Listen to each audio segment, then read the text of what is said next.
Hey, what's up guys? It's your boy Speed here, and with TI being done, I thought, people are going to be back to playing pubs. You're done watching Dota, you're going to start playing Dota again. So either way, I want to give you 5 builds that I learned from TI, and basically run you through the early, the starting item build, the mid-game item build, and then how they transition the build into the late game, and talk about why these builds are the best builds to even run in your pubs right now if you're trying to gain MMR. Alright, yeah, without further ado, smash the like button, subscribe to the channel, and let's get into it. And now I want to tell you guys a little bit about Dota Plus from Overwolf. This is a free stats app you guys can download right now that's going to show you your stats for the last 3 months. So if you want to know your games played, your MMR, your win rate, your XPM, your GPM, all of these things you need to track to know how well you're doing and what you need to change to gain MMR, you can get for absolutely free. On top of that, the biggest reason why you need to download Dota Plus, at least for me, is the ban suggestions. Basically, it tells you what the enemy team is good at. It tells you their best heroes, what they've been winning with. You just ban it. You might be wondering why your good heroes, why your best heroes keep getting banned. It's because of Dota Plus. The enemy team is using it and banning out your best heroes. So go download Dota Plus right now, and I'll see you guys there. And also, before we get into the video, no, I'm not going to go tell you to subscribe to gameleap, even though you definitely should go subscribe to gameleap, as I just made a bunch of really cool TI-based replay analysis for it. Just finished up 33 Beastmaster. What I really wanted to tell you was that I'm currently taking in some coaching students, so I can't take a lot of people only because it's one-on-one coaching, and I'm still trying to go pro in Dota, hang out with my friends, and do a bunch of other stuff. So it's something I only do a little bit, and with a few people at a time, but at the moment, I have some spots. So if you're interested in getting one-on-one coaching with me and leveling up, getting to the next level, learning more about Dota in depth, and really making sure you can win your rank games, then message me on Discord. I'll send you all the details. My Discord username is in the description. So it is speed, #3853. There are 3 E's in speed. If you get that wrong, it won't come up. So get that right. And yeah, I'd love to talk to some of you guys and help you just get way better at Dota. All right, so first off, I want to talk about Leshrac. We're going to be covering Resolution's offlane Leshrac.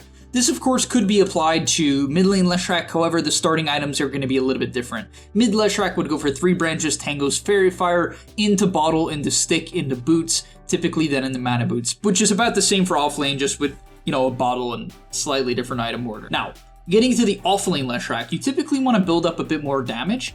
However, I think there's honestly a few different builds you can go. I'll stick with Rezos for now. He buys 1 set of Tangos, 2 branches, Fairy Fire, Circlet, and Mantle, keeping it up, in terms of your damage, getting it as high as possible so that you can make sure you secure the early CS and trade with your solid base stats and range. From there, he upgrades to Null right away. You could obviously opt for a stick if it's a really good stick lane instead of upgrading the Null. It wasn't a great stick lane in the game he was in. It was only a mediocre stick lane, so he opted for the Null. From there, he goes double Null, and I think this was because he was laning with Marcy into Medusa, and he felt he could dominate the lane. However, once again, if the lane's a bit harder, you can go Boots to disengage, or you can go Wand to sustain. From there, he goes for Raindrops for a bit of mana regen, into Boots. After Boots, he picks up Windlace, really trying to push his movement speed on the level 6 timing. A lot of players would greed out and opt for an earlier Mana Boots, but this does limit your level 6 kill potential, and so he opts for the Windlace considering he has doubled Null already for mana. From there, he does pick up the Mana Boots, and then eventually gets into the Bloodstone. He opts to go for the Point Booster first. A lot of players opt to go for the Vitality Booster in the Bloodstone, which is the red one that only gives HP, and the reason why is it's a bit cheaper, it's 200 gold cheaper, and actually gives more HP.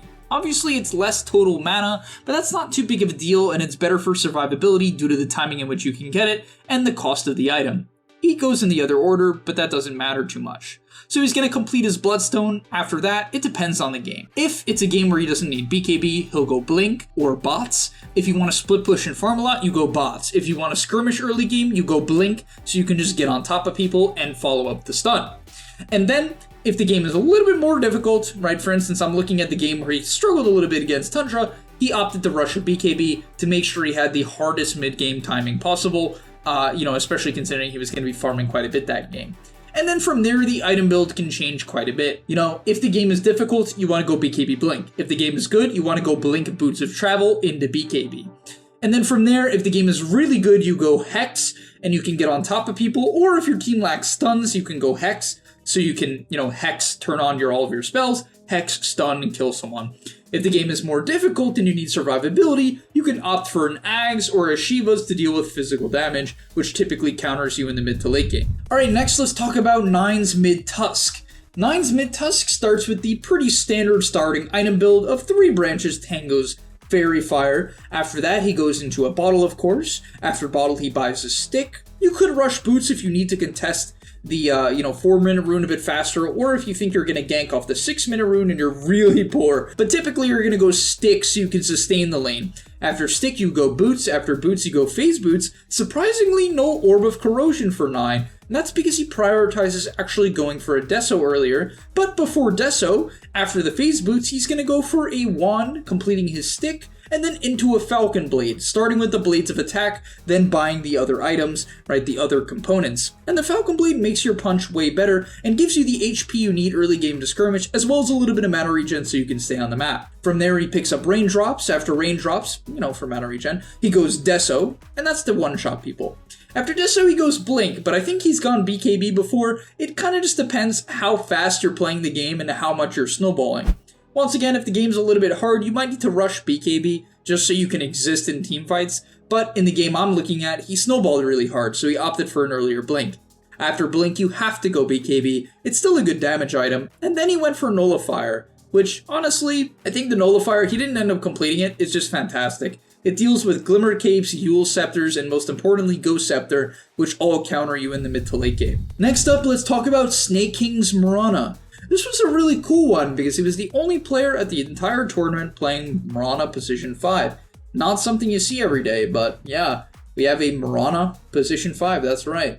So what is good about Marana position 5? Well, you're going to start off with 4 branches, tangos, and fairy fire. And using your hero's really good base stats and base attack time, you're just going to abuse the fact that you have a bunch of stats, and a bunch of tangos, and a fairy fire. And then the first few items you're going to buy is just a ton of regen. If you need a little bit of mana, you can pick up mangoes for sustain. You can pick up a stick if it's a good stick lane. You can pick up early boots if you're really dominating the lane.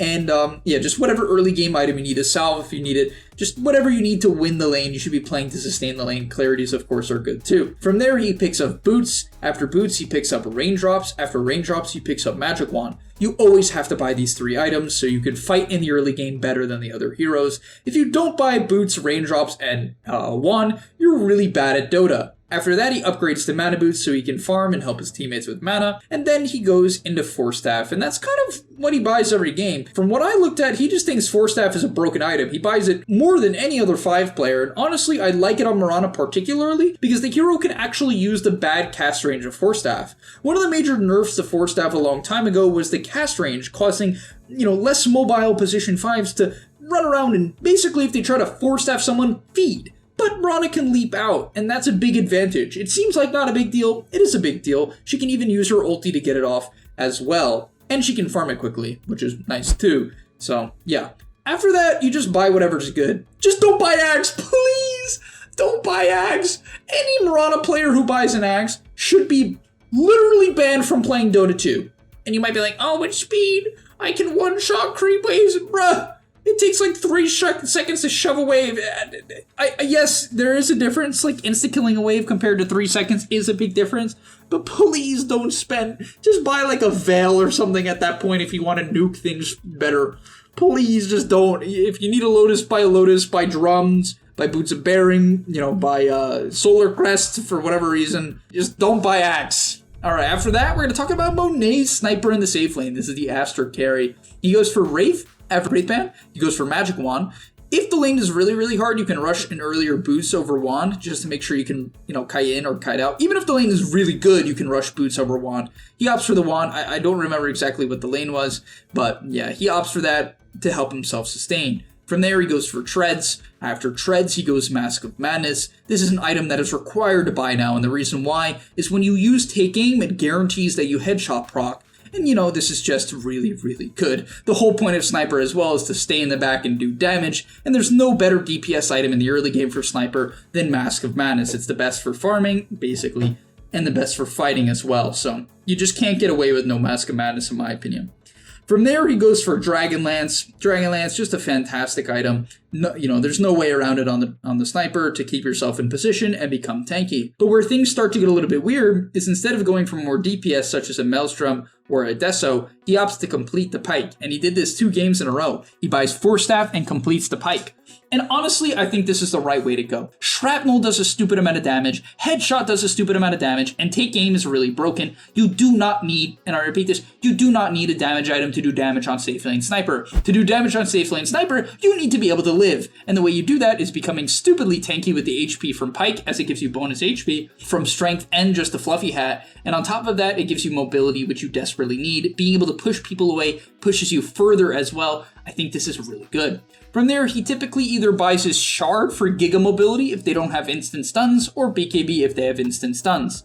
From there, he's going to buy the Crystallis from the Silver Edge. After that, he's going to finish Silver Edge, and that's his build basically every game. And finally, talking about ranged right-clickers that are really good in the current meta, we have Crystallis on his Drow Ranger. This is going to start with a double Wraith Band. Honestly, Drow's armor is not the best in the early game, so it really benefits from this. And then from there, it's honestly really good to have double Wraith Band because it works really well with your ulti. And in general, I've heard that the DPS from double Wraith Band is really good, as well as just the overall stats from the lane is pretty freaking solid. From there, he buys a Magic Wand. If the lane is really hard and you're going to get run down, you can buy Boots. I talked about that earlier, but it's something to keep in mind. And if the lane is particularly easy, you don't even have to buy Magic Wand. For instance, in his game, he didn't. He actually rushed Treads before the Magic Wand to really amp up his farming speed. And because he didn't need the sustain, he wasn't playing for that in the lane. He had a really easy lane. I think he was against Pango in the game I'm looking at here. And therefore, he doesn't need an early Magic Wand because he's dominating the lane. However, obviously, that might not be the case, in which case you should go for Boots into Wand or Boots into Stick. You don't have to complete the Wand all the time. In fact, typically, it's better just to leave it at Stick and go for Treads earlier. After that, he buys a casual Sage's Mask and the occasional Clarity. You need a little bit of mana to sustain Frost Arrows and multi-shot when farming. Then from there, he goes for Dragonlance. After Dragonlance, he goes for Force Staff. After Force Staff, into the Pike. Most pros nowadays rush Pike. Some go Dragonlance Yasha if they're completely free farming, that's all they're doing. But it's really bad for fighting early on, and you can't really participate in fights cleanly if you don't have a Dragonlance into Pike. Right? If you have a D-Lance and a Yasha, you're just not survivable enough. You're not that tanky, and you might be like, oh, but it's movement speed from Yasha. It's movement speed. Speed? You should like movement speed. It's like, no, you're just gonna die. You're gonna get, someone's gonna get on top of you. You're gonna get caught out. You're gonna, you're gonna perish. All right. After that, then you go back for the Yasha. After Yasha and Namanta, so you can push out waves and survive and disjoint things. Even if it's just auto attacks, it's really good to have. And then from there, you go BKB. After BKB, you go Silver Edge. Don't be greedy in terms of items. I hate when I watch sniper players and Drow players buy these stupid ass glass cannon builds. Why? Your spells literally do 1 billion damage. All you need to do is get rid of the possibility of getting insta-killed, which is so easy to do to these heroes. So just buy the items that prevent that. All right, thank you guys so much for watching. I hope you enjoyed. I'll see you in the next one. And hopefully I hear from some of you guys about the coaching as well. So yeah, peace. And that's all. But remember, before you leave, before you tune out, subscribe to the GameLeap website where we are going to help you get to the next rank. If you're stuck, click the link down below, and I'm out. Peace.